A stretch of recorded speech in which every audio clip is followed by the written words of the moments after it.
Hello, book biters! Are you ready to snuggle your favorite blanket and add some amazing new and old tales to warm up with now that the temperature has dropped? I'm Laura Mikowski, back with our December picks for middle school book bites. Winter warmers, wishes, winners, and wars. First up, wishes. Julie Berry shows us what you might wish for in 1897 if you were a girl in an uptight finishing school with a cantankerous genie at your command. Wishes in Wellingtons will whisk you away and get you thinking about making those wishes and how realities clash. Told with humor, with multiple escapades to enjoy and draw upon. Then comes Winners with Becoming Muhammad Ali by James Patterson and Kwame Alexander, with illustrations by Dwayne Anyabwile. Boxing isn't a team sport, but the book puts together a terrific team to take on the heavyweight champion and humanitarian Muhammad Ali. Imagining how he came to be and exploring the why and how he changed the world with his fist and his imaginative language packs a powerful punch and a chapter book full of prose, comic-like illustrations, and insight from those who knew him. Finally, we'll travel to France during World War II, during the Nazi occupation, and meet Catherine, whose cunning resistance-fighting community keeps her and other Jewish children 2 steps ahead of a regime determined to kill them. Catherine's War is a graphic novel from France that should get your attention pretty quickly and keep you holding your breath, as it did Catherine's. What would you do if you had 3 wishes, boundless energy, and little time to figure it out? Would adventure be included on your wish list? Meet Enola Holmes-like Maeve Merritt, a student at Upright Ladies London boarding school who chafes against the rigidness and rules imposed on girls and women in 1897. She'll have none of it, which gets her into trouble from the start. With humor and smarts as her lead, she's got plenty of solid initiative to give society and its rules a run for its money, especially with the genie, super spy neighbor Tommy, and BFF Alice by her side. Sent to sort ashy, disgusting trash in the back alley of her school, her luck takes a turn when a sardine can changes her life. But it won't change her attitude or direction she's headed. You're in for an adventurous solid ride from London to Persia, with a bit of class war, bullying, and shenanigans that puts Maeve just out of reach of finding that balance between being herself and blending into a society that has no want for the likes of her. Is it up to her or the genie to make that happen? Pick up Wishes in Wellingtons, the first in a new series by Julie Berry, and I'm sure you'll enjoy your time spent there and maybe rethink those wishes you made. I've changed the format and will include read-alikes immediately after giving you a taste of the featured titles. I call these leftovers because it's with relief that the library fridge is full with like titles that are similar and will ensure you get your fill of them. Wishes in books are big and plentiful. There are lots of be careful what you wish for themes in middle school reads, starting with Tuck Everlasting. If you need a longer series that is already published and in place, The Ark of Sam Arcan by Jonathan Stroud will be just right, especially with so many fantastical elements to pull from. A newer series by Tyler Whiteside, Wishmakers, brings you back to the here and now. You can guess that wishes can often bring trouble, as it does for Ridge when his life becomes something else because of a peanut butter jar. There are 2 books in this series, which is what I believe Wishes in Wellingtons is going to be. Enjoy a tale that will easily take you away and give you the giggles. Do you know the name Cassius Clay? What about Muhammad Ali? They are one and the same, and there's a very good reason he changed his name, and this tale puts you right into the ring of his childhood life. You'll discover what propelled him to greatness and that meaningful name change.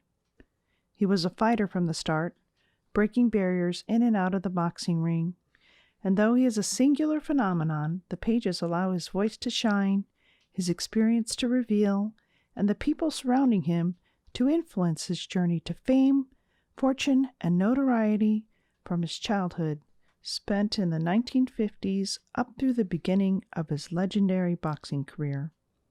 There may be 300 plus pages in this book, but you wouldn't know it because of the genius way of storytelling, a perfect blend of illustration, prose, and short chapters. Ali's voice is presented by Newbery winner Kwame Alexander, whose prose is perfection, like Ali himself. Ali, too, was a master at rhyme, and by using it as his voice, Alexander captured Ali in a genuine, relatable way. There's no mistaking what he's saying. The chapters are identified as rounds, so by round 9, you'll have a fuller picture of why this man is a legend. Becoming Muhammad Ali packs a punch and clears the way for the path he took towards adulthood as a world heavyweight boxing champion, global spokesman, and humanitarian of the ages. Baseball is a Hillsborough sport, and thanks to our beloved Hops, we can claim it as our own. The struggle to diversify sports has a long, dirty history. Talented athletes step up and into new roles as times change and demand equitable diversification. New leaders are always in play, who then redefine and create a new normal in the world of sports and beyond. It has always been hard fought by spectacular individuals and athletes who charge ahead for the love of the game, which is why the leagues today are so vibrant.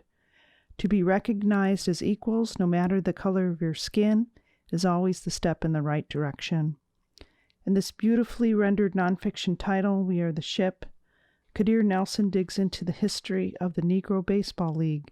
He follows its historical path to diversity and introduces and explores the front-runner stars of the past league who led the way to stars of our now. Nelson's artwork is simply astounding, vibrant and gorgeous, and truly complimentary of the stories shared. Add it to your lineup. Muhammad Ali changed his name on principle, but what if it wasn't your choice and the purpose was simply so that you could live freely? Catherine's War introduces Rachel, a young Jewish student struggling to maintain normalcy during World War II. With the aid of her school community and amplified through the lens of the work she produces with her beloved camera, Catherine's life unfolds in a variety of ways as the war continues on and the Nazi presence becomes stronger across the French nation. Rachel has been sent to a one-of-a-kind school to wait out the war. She hasn't seen her family in months and worries for both their and her own safety. Beautifully rendered illustrations convey the French landscape and communities that sheltered Rachel, as she, like so many other Jewish children and families, are forced to hide and make name changes in order to outwit the Nazis that continued to hunt them once France became occupied. She's worried she'll blow her cover as the newly renamed Catherine. Because the war is intensifying, for her safety, she begins a journey that moves her throughout France, one small step ahead of the Nazis. Will she succeed? And what does that success mean when the war finally ends?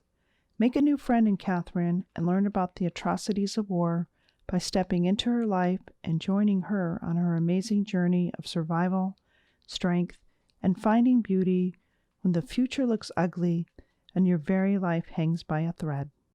Displacement looks at World War II on our own home front. It was released in August and is the perfect companion to Catherine's War. Displacement by Kiki Hughes employs time travel to jump us into a Japanese internment camp where Japanese American citizens were sent after the bombing of Pearl Harbor in 1941. Denied their civil rights, Kiku jumps into a camp that her grandmother and family are sent to wait out the war. It's so difficult to wrap your head around the concept of jailing innocent Americans as a whole. So I'm pretty sure that this horrific policy will pique your interest. Its strength is both the format of the story, the illustrations, and the strong, very different storyline that makes it distinct and a natural jump from Catherine's War. And with that, please check into the BiblioCommons book list where you'll find additional stories to choose from that align with this series of titles featured in Wishes, Winners, and Wars. Until next time, do stay safe and cozy, And also, don't forget, keep on reading.